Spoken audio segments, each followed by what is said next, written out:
সুপ্রিয় শিক্ষার্থীবৃন্দ, এবার আসি আমাদের গণিত পাঠদানে।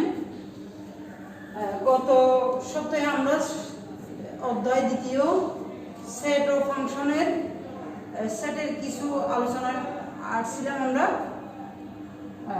আজকে সেট সংক্রান্ত আরও কিছু সংজ্ঞা আছে আমাদের, এগুলি যদি আলোচনা না আসি আমরা, তাহলে আমি গাণিতিক সমস্যায় যেতে পারতেছি না। তাহলে আমরা গত ক্লাসে উপসেট এবং প্রকৃত উপসেট সম্পর্কে উপসেট এবং প্রকৃত উপসেট পর্যন্ত আলোচনা করছিলাম। এবার আমরা আসি শক্তি সেট। শক্তি সেট হলো, মনে করো একটা সেট,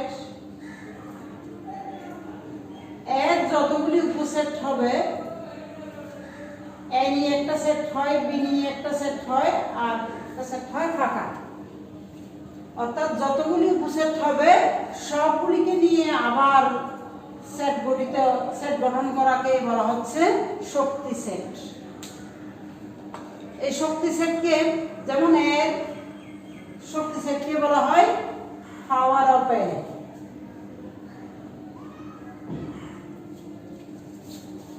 যদি এস এর উপাদান সংখ্যা n হয়, তাহলে পাওয়ার অফ এর উপাদান সংখ্যা আমরা লিখতে পারবো 2 টু দি পাওয়ার n। যেমন এখানে উপাদান সংখ্যা কত, এখানে আমরা বলছিলাম ভিতরে যেগুলো আছে এগুলি সদস্য বা উপাদান। এখানে উপাদান সংখ্যা 2টা, তাহলে আমরা লিখতে পারবো 2 টু দি 2 স্কয়ার, অর্থাৎ কয়টা, 2 টু দি পাওয়ার 2 স্কয়ার মানে 4। তাহলে এখানে আমাদের পাওয়ার অফ এ নিয়ে একটা সেট, বি নিয়ে একটা সেট, আবার এ বি নিয়ে একটা সেট হয়, এরপর আবার হয় ফাঁকা। এই সবগুলি নিয়ে সেট গঠন করাকে বলা হচ্ছে পাওয়ার অফ এ, অর্থাৎ এ এর শক্তি সেট। তাহলে এখানে যদি এ সেটের উপাদান সংখ্যা 2টা হয়, তাহলে একে আমরা লিখতে পারবো 2 টু দি পাওয়ার n। এর আগে আমরা লিখি 2 টু দি পাওয়ার n, অর্থাৎ 2 স্কয়ার। n এর উপাদান সংখ্যা এখানে কয়টা, 2টা, অর্থাৎ আসে 4টা। তাহলে আমাদের আসলে কয়টা, 4টা। সেটের সমতা, 2 বা ততোধিক সেটের উপাদান যদি একই হয়, তাহলে এদেরকে বলা হয় সেটের সমতা। যেমন একটা এ সেট 2 3 5, আর বি সেটকে লিখতে পারবো 3 5 2। এদের উপাদান একই, তাই আমরা লিখতে পারবো এ ইকুয়াল বি। এটাকে বলা হচ্ছে সমতা। সংযোগ সেট, 2 বা ততোধিক সেটের সকল উপাদান নিয়ে গঠিত সেটকে বলা হচ্ছে সংযোগ সেট। এটাকে বলা হচ্ছে ইউনিয়ন অথবা খাপ অথবা সংযোগ। যেমন আমরা একটা সেট লিখি,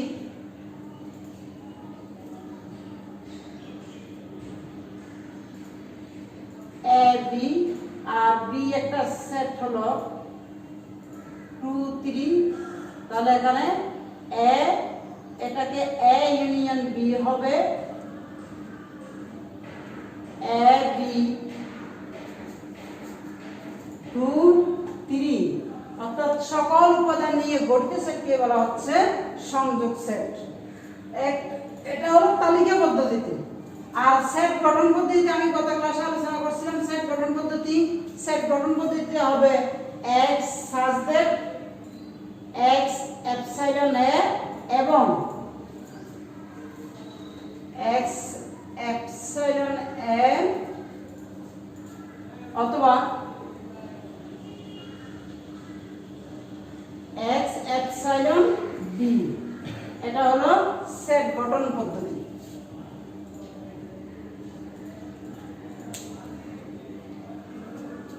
তারপর সেট 2 বা ততোধিক সেটের সাধারণ উপাদান নিয়ে গঠিত সেটকে বলা হচ্ছে সেট। এটাকে বলা হয় ইন্টারসেকশন বা ক্যাপ। তাহলে 2 বা ততোধিক উপাদান নিয়ে এ সেট 1 3 4 1 4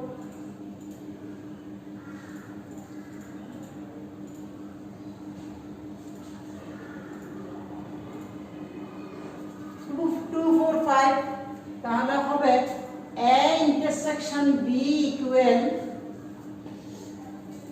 এদের মধ্যে সাধারণ উপাদান কোনটা, মিল আছে কোনটা, 4, তাহলে সেটাই হবে A ইন্টারসেকশন B। এটাকে সেট গঠন পদ্ধতিতে লিখতে হবে, এখানে এবং হবে A intersection B, A intersection B equal x such that x epsilon A এবং x epsilon B। এবার অন্তঃসেট হলো A সেট থেকে B সেটের উপাদানগুলি বাদ দিলে যে সেট হয় তাকে বলা হয় অন্তঃসেট। যে একে লিখা হয় A বাদ B অথবা একে A মাইনাস B এভাবে লিখা হয়। সেট গঠন পদ্ধতিতে A বাদ B কে লিখা হয় x epsilon x such that x epsilon A এবং x not epsilon B। x এর মানটা A এর মধ্যে আছে বাদ B মানে B এর মধ্যে নেই, তাই এটাকে সেট গঠন পদ্ধতিতে এইভাবে লিখা হয়। তাহলে একটা উদাহরণ সাহায্যে আমরা অতি সহজেই বুঝতে পারবো। A মান যদি 1 2 3 4 হয়, B ইকুয়াল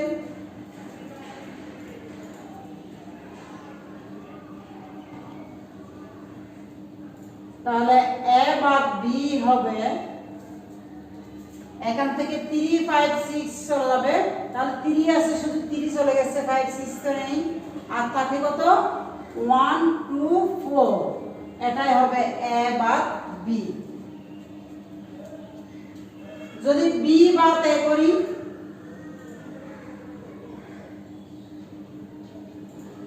তাহলে B থেকে একটা বাদ দাও, 1 2 3 বাদ যাবে, আর থাকবে কত 5 6,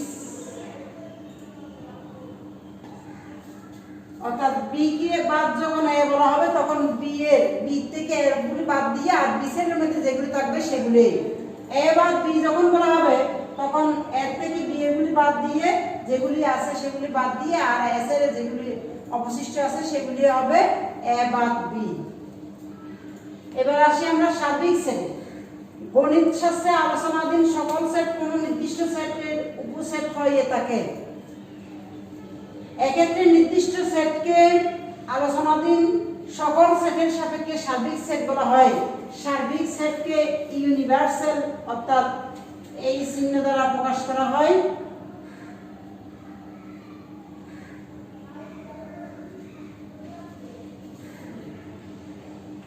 সকল বিজোড় স্বাভাবিক সংখ্যার সেটকে আমরা লিখতে পারি যেমন x equal 1 3 5 and so on, এবং সকল স্বাভাবিক সংখ্যার সেটকে আমরা লিখতে পারি n equal 1 2 3 4 and so on। তাহলে x এর সাপেক্ষে সার্বিক সেট হবে, এই x এর সাপেক্ষে সার্বিক সেট হচ্ছে n। যেমন n, তাহলে n কে বলা হচ্ছে এই n এর মানটাই হবে সার্বিক সেট। তাহলে আমরা সার্বিক সেটের চিহ্ন দিয়ে এই মানগুলো আমরা লিখতে পারি। এবার আসি আমরা ফুলক সেট। ফুলক সেট মানে complement of a set. Set A সার্বিক সেট, যদি কোনো সার্বিক সেটের একটি উপসেট হয়ে থাকে তবে সেট এর উপাদানগুলি বাদে সার্বিক সেটের অন্য সকল উপাদান নিয়ে গঠিত সেটকে বলা হবে এর পূরক সেট। এর পূরক সেট মানে কমপ্লিমেন্ট অফ এ অর্থাৎ এ প্রাইম দ্বারা প্রকাশ করা হয় যদি সার্বিক সেট, একটি উদাহরণ সাহায্যে আমরা বলতে পারি সার্বিক সেট যদি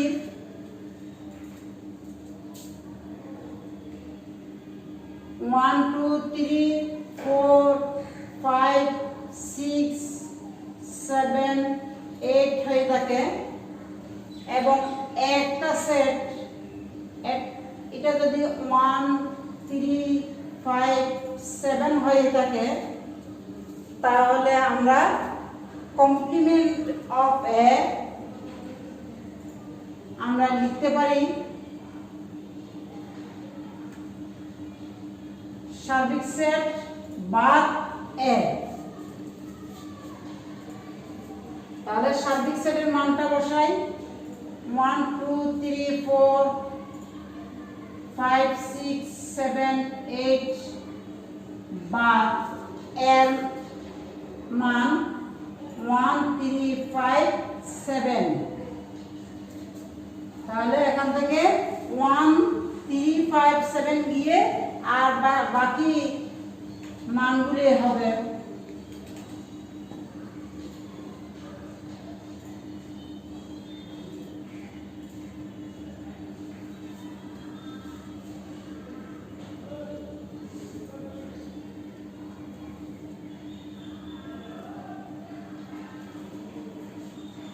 তাহলে এখান থেকে 1 3 5 7 বাদ দিয়ে আর থাকে 2 4 6 8 এটাই হবে এর পূরক সেট অর্থাৎ এ প্রাইম অথবা কমপ্লিমেন্ট অফ এ।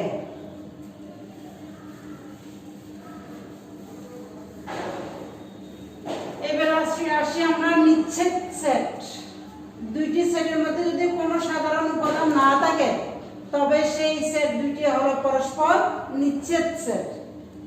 একটি উদাহরণের সাহায্যে আমরা বলতে পারি a equal 3 4 5 6 এবং b equal 7 8 9। এখানে একটার সাথে একটা কোনোটা মিল নেই, তাহলে এটাকে আমরা লিখতে পারি a intersection b equal ফাঁকা, অর্থাৎ এখানে কোনোটার সাথে কোনোটা মিল নেই, এদের মধ্যে কোনো সাধারণ উপাদান নেই, তাই এই দুইটা পরস্পর নিচ্ছেদ সেট। তাহলে এখন সেট সংক্রান্ত সবগুলি সংজ্ঞা আলোচনা শেষ। এবার আমরা ছোট একটা সৃজনশীল প্রশ্ন আসতে পারি, যেমন এখানে দেওয়া হয়েছে সার্বিক সেট প্রথম মানটা, তোমরা সবাই সৃজনশীল প্রশ্নের দিকে খেয়াল করো। এখানে সার্বিক সেট একটা সার্বিক সেটের মানটা দিয়ে দেওয়া আছে x such that x ধনাত্মক সংখ্যা এবং x এর মানটা 4 থেকে বড় এবং সমান 4 এর সমান কিন্তু 10 থেকে ছোট, এরকম একটা মান। তাহলে d আবার mn এর মান mn দুটো সেট দিয়েছে, আবার এদিকে দুটো আরেকটা সেট গঠন করতে সেট দিয়েছে একটা d সেট, তাই d সেটটাকে তালিকা পদ্ধতিতে প্রথমে প্রকাশ করতে হবে। তাহলে আমরা এই আলোচনা থেকে সেটের অনেকগুলি সংজ্ঞা সম্পর্কে আমরা জানতে পারছি এবং এই আলোচনার মধ্য দিয়ে অর্থাৎ এই আলোচনা অনুযায়ী আমি একটা সৃজনশীল প্রশ্ন আলোচনা করব আজকে। তাহলে তোমরা মনোযোগ সহকারে শুনো এবং বই খাতা নিয়ে টেবিলে অঙ্কটা করলে আমার মনে হয় ভালো হবে। এখানে দেখো একটা সার্বিক সেট গঠন পদ্ধতিতে আছে, এই আরো দুইটা সেট আছে, আর একটা সেট গঠন পদ্ধতিতে আছে। তোমরা এখানে দেখলে সৃজনশীল প্রশ্ন দেখলেই বুঝতে পারবে যে কোনটা তালিকা পদ্ধতিতে আছে কোনটা সেট গঠন পদ্ধতিতে আছে। তাহলে ক নম্বর ডি সেটটাকে তালিকা পদ্ধতিতে প্রকাশ করতে বলা হয়েছে। এখন এটা আছে ডি সেট, একটু দেখো ডি সেট আছে সেট গঠন পদ্ধতিতে। তাহলে এটাকে আমরা তালিকা পদ্ধতিতে প্রকাশ করব। তাহলে দেওয়া আছে ডি সেট কি লিখে আছে আমাদেরকে দেখতে হবে। ডি ইকুয়াল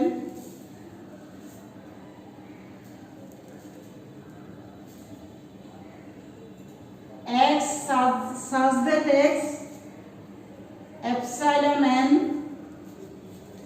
এবং x square minus 9x plus 20 এখানে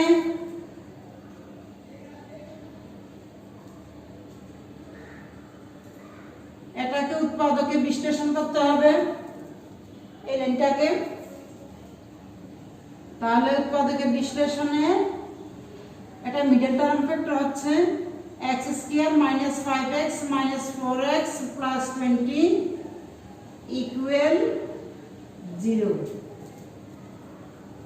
তাহলে এখান থেকে x কমন নিই, x minus 5 minus 4 কমন নিই, x minus 5 equal 0।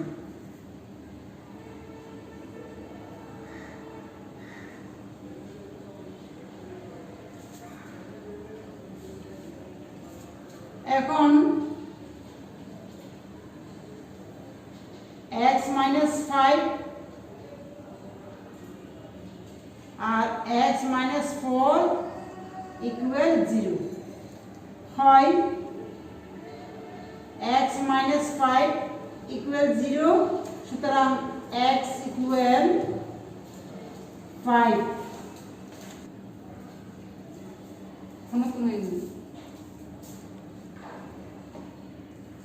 এরপরে অথবা x minus 4 equal 0, সুতরাং x equal 4। তাহলে আমরা x equal 4 এবং 5 পেয়েছি। তাহলে ডি সেটটাকে তালিকা পদ্ধতিতে প্রকাশ করতে বলা হয়েছে। তাহলে ডি কে সেট আকারে লিখি 4 5, x এর মানগুলিকে সেট আকারে লিখতে হচ্ছে তালিকা পদ্ধতিতে ডি এর মান, ডি সেট এর মান ডি সেট। তাহলে ডি ইকুয়াল 4 5। তাহলে এটা আমরা ক উত্তর পেয়ে গিয়েছি। তাহলে ক উত্তরটা হচ্ছে ডি ইকুয়াল 4 5। এবার খ নম্বর, খ নম্বরে m ইউনিয়ন n, তাহলে আমাদের দেওয়া আছে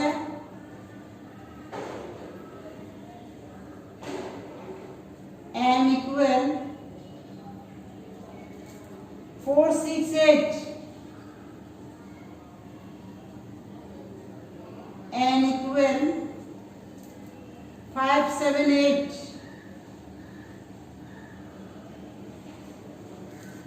আর কোন থেকে পাই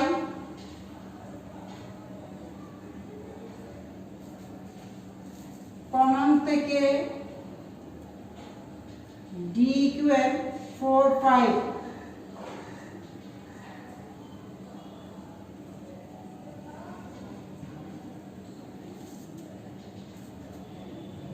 m ইউনিয়ন n বের করার জন্য তাহলে m সেটের মান 4 6 8 ইউনিয়ন n সেটের মান 5 7 8।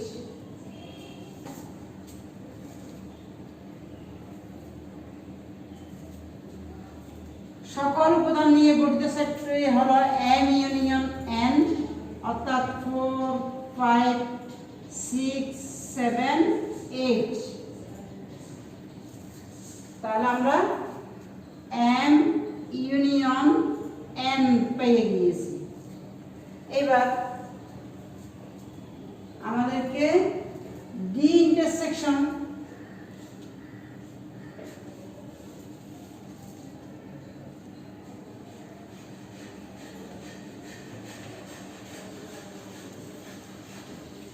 m বের করতে হবে। তাহলে ডি এর মান 4 5 ইন্টারসেকশন এম এর মান 5 7 এম, এম হলো 4, ডি ইন্টারসেকশন এম, তাহলে এম হলো 4 6 8। তাহলে সাধারণ উপাদান হলো 4। তাহলে আমাদের মিল আছে শুধু 4। তাহলে আমরা খ উত্তর পেয়ে গেছি m ইউনিয়ন n ইকুয়াল 4 5 6 7 8 এবং d ইন্টারসেকশন m ইকুয়াল 4।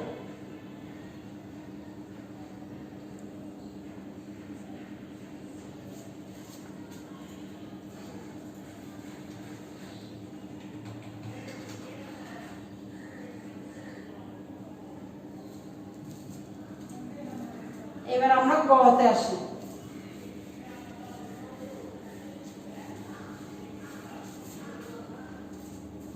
গ নম্বরে এই যে আমরা পূরক সেট করছিলাম, এর পূরক সেট বা একে প্রাইম ডি প্রাইম অথবা ডি এর পূরক সেট বা ডি প্রাইম দ্বারা প্রকাশ করা হয়, প্রাইম দ্বারা প্রকাশ করা হয় ডি প্রাইম অথবা ডি কমপ্লিমেন্ট অফ ডি। তাহলে ডি এর উপাদান সংখ্যা যদি n হয় তাহলে পাওয়ার অফ ডি প্রাইমের উপাদান সংখ্যা 2 টু দি পাওয়ার n কে সমর্থন করে। তাহলে কলম থেকে প্রাপ্ত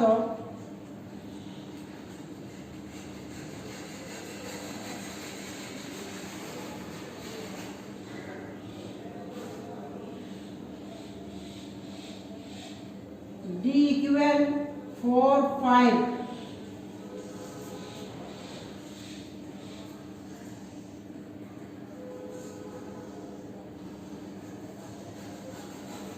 তাহলে ডি এর উপাদান সংখ্যা n,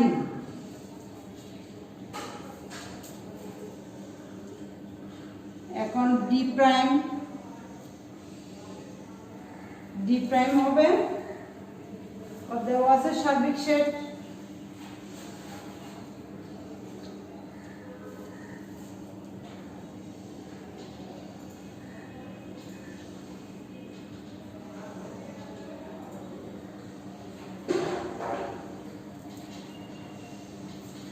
x such that x ধনাত্মক পূর্ণ সংখ্যা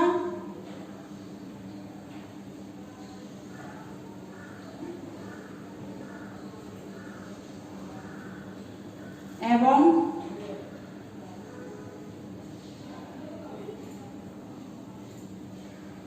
for less than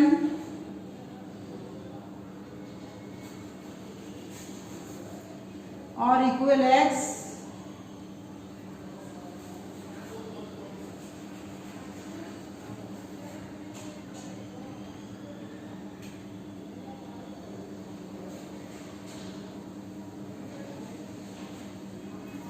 ten, less than or equal x less than 10।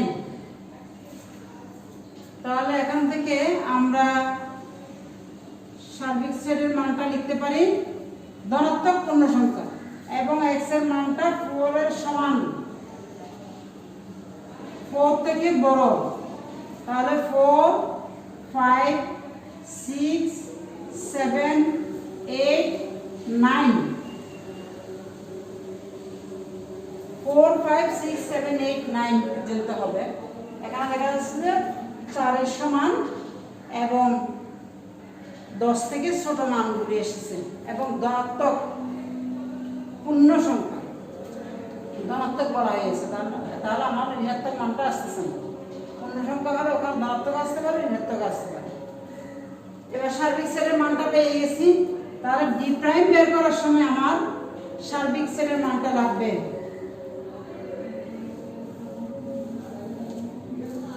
তাহলে ডি প্রাইম ইকুয়াল সার্বিক সেট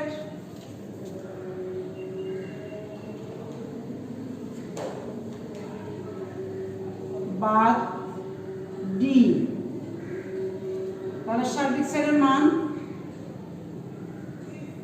4 5 6 7 8 9 বাদ অথবা বিয়োগ চিহ্ন ডি এর মানটা হলো 4 5, তাহলে আমরা কি পাই 4 5 চলে গেলে আর পাই 6 7 8 9,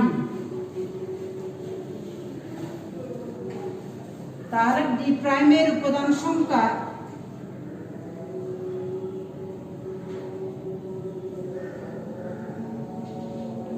কয়টা পেলাম? 4টি। উপাদান সংখ্যা ইকুয়াল 4।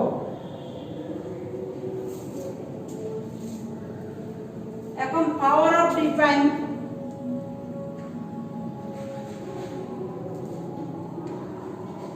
তাহলে এখানে ডি প্রাইম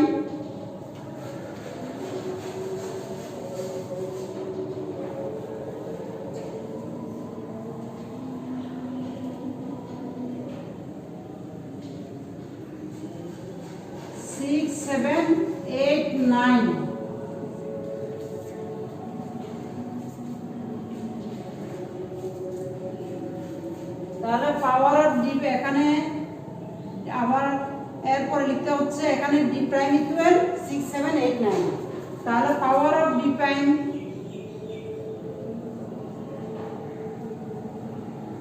সবগুলি গুণসেট নিয়ে গঠিত সেটকে বলা হচ্ছে পাওয়ার সেট, তাই 6 7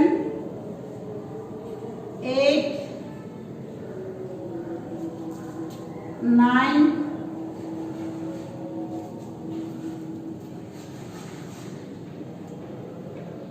6 7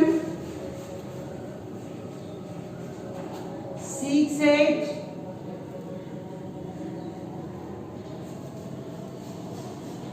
6 9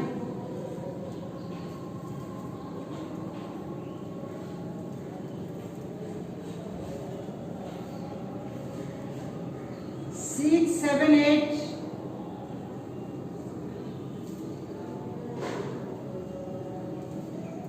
6 8 9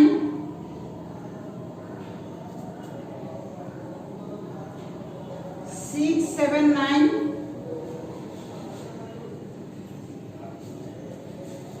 7 8 9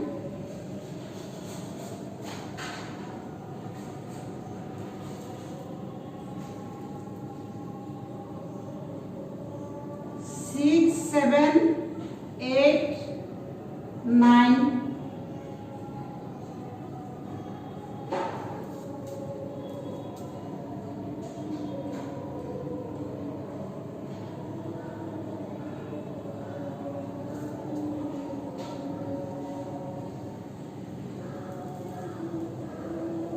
তাহলে 4 5 6 7 8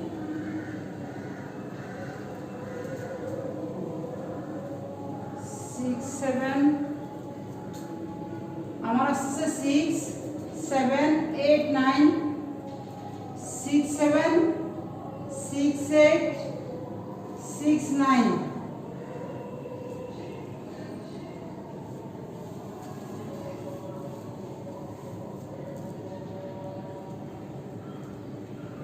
6 7 6 6 8 6 9, তারপর হবে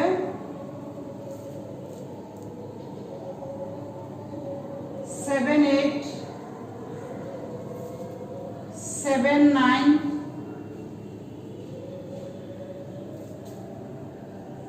8 9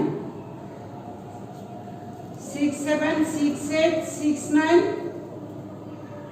7 8 7 9, তারপর 8 9, তারপর আসছে 6 7 8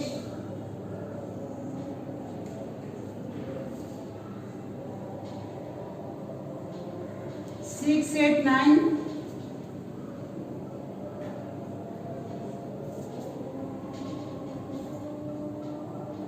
6 7 9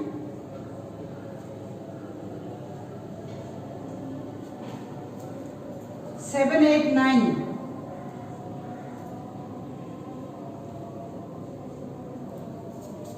তারপর আসলো 6 7 8 9 আর একটা ফাঁকা set.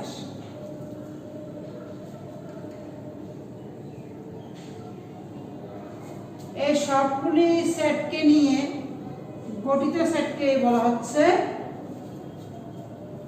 Power of D prime.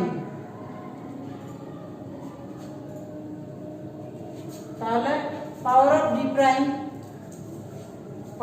D প্রাইমের উপাদান সংখ্যা তাহলে এখানে কত আসতেছে 2 টু দি পাওয়ার n অর্থাৎ 2 to the power 4। 2 to the power 4 মানে আমার 16টা। তাহলে 16টা আমার আসতেছে কিনা দেখতে হবে।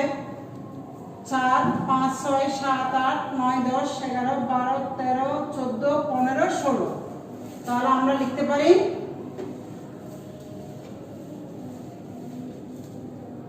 পাওয়ার অফ ডি প্রাইমের, সুতরাং পাওয়ার অফ ডি প্রাইমের উপাদান সংখ্যা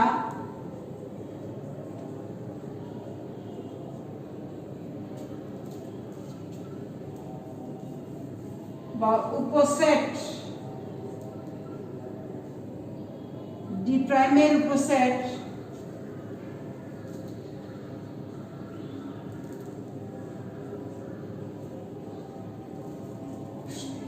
ইকুয়াল 16টি। সুতরাং power of D prime equal 2 to the power n equal 2 to the power 4। Power of D prime equal 2 to the power 4 equal 16 equal 2 to the power n। সুতরাং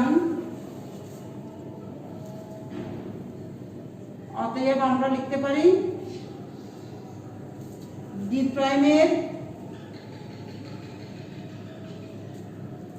উপাদান সংখ্যা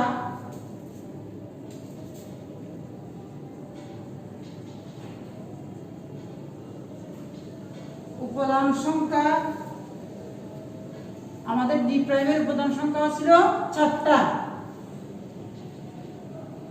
উপাদান সংখ্যা n হলে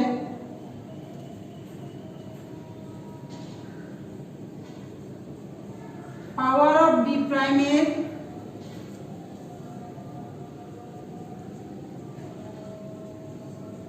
উপাদান সংখ্যা, তাহলে এখানে আমি 16টা আগে লিখি। 16 ইকুয়াল 16 কে লিখে যায় 2 to the power 4 equal 2 to the power n। 2 to the power 4 না লিখে 16টা আগে লিখি। 16 কে 2 to the power 4 2 to the power 4 কে লিখে যায় 4 মানে এখানে n অর্থাৎ সদস্য সংখ্যা। অর্থাৎ ডি প্রাইমের উপাদান সংখ্যা যদি n হয়ে থাকে তাহলে পাওয়ার অফ ডি এর উপাদান সংখ্যা 2 টু দি পাওয়ার n কে সমর্থন করে।